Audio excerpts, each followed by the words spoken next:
నెల్లూరు జిల్లా ముదివర్తి గ్రామానికి చెందిన టీడీపీ నేత ఇమాం బాషా ఆత్మహత్యాయత్నానికి పాల్పడ్డారు. కొత్తగా పార్టీలోకి వచ్చిన వారికి ప్రాధాన్యం ఇస్తున్నారని ఆవేదన వ్యక్తం చేస్తూ పురుగుల మందు తాగి ఆత్మహత్యాయత్నంకు పాల్పడ్డాడు.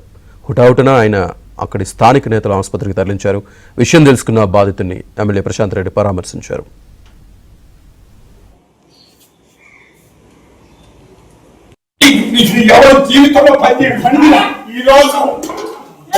వాస్తవంగా మనిషి పోయిన తర్వాత బతికిపోయే వాళ్ళు ఏం కాదు. మామూలుగా అవకాశం వచ్చి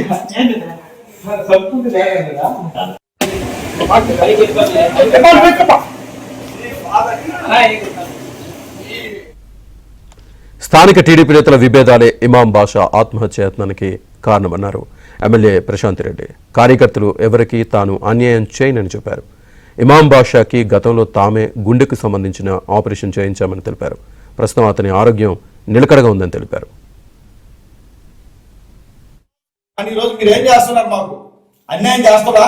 ఈరోజు నా భార్యని చూడండి, ఏ రోజు కూడా సరిగా అన్నం తింటున్నావు ఈ సంవత్సరం నుంచి. అడుగడుగున అవమానాలే. గ్రామంలో పోతే నీకు విలువ లేదంట కదా అంటే ఎంత తల దించుకోవాల్సి వస్తా ఉందో ఆలోచించండి. ఒక కార్యకర్త పడే బాధన వేదన కనీసం తెలియవా? ఈరోజు ఎప్పుడు చెప్పుకోవాలా? పోయి చెప్తామంటే మధ్య అడ్డుకోవడం అయిపోయింది. కోవూరు నియోజకవర్గంలో 84 పంచాయతీలు 20 వార్డులు ఉన్నాయి. మొత్తం తట్టుమని 100 మంది లేరు మనుషులు. ఆ రోజు బయటకు వచ్చిన వ్యక్తులు 100 మంది లేరు. సెలెక్ట్ చేయలేరా? యారు లేరా? ఏ వ్యక్తి కష్టపడి పనిచేసాడో వాడిని బయటికి తీలేరా? ఎందుకు చేస్తున్నారు ఇదంతా కూడా?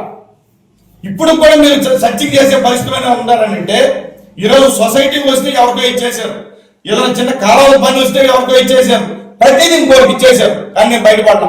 ఈ రోజు కూడా అవమానం జరిగింది నాకు. ఎందుకంటే మేడం గారు వచ్చారు, చెప్తున్నారు ఇద్దరు కలిసి ఉండాలంటున్నారు. కలిసి ఉండాలంటున్నారు, ఎక్కిరిస్తా ఉంటారు. ఎక్కడ కలిసి ఉంటారండి? ఏం పని చేస్తున్నారు మీరు? ఒక కాంట్రాక్ట్ ఇవ్వడం, ఇంకోటి ఇవ్వడా, కనీసం గౌరవంగా మాట్లాడడం చాలు. అదేవిధంగా లాస్ట్ వీక్ ఫోన్ చేశాను మేడం గారికి. ఫోన్ చేశాను నేను ఈ విషయాలన్నీ చెప్పుకుందామని. ఫోన్ చేస్తే మేడం గారు ఇప్పుడు టైం లేదు, కానీ నాకు టైం లేదు, ఫోన్ పెట్టాను. మళ్ళా చేశాను, వాయిస్ కాల్లోకి వెళ్ళిపోయింది. ఇక్కడ పార్టీ కోసం ఇంత కష్టపడి పనిచేసిన నాకే విలువ లేనప్పుడు నేను ఉండాల్సిన అవసరం ఉంది.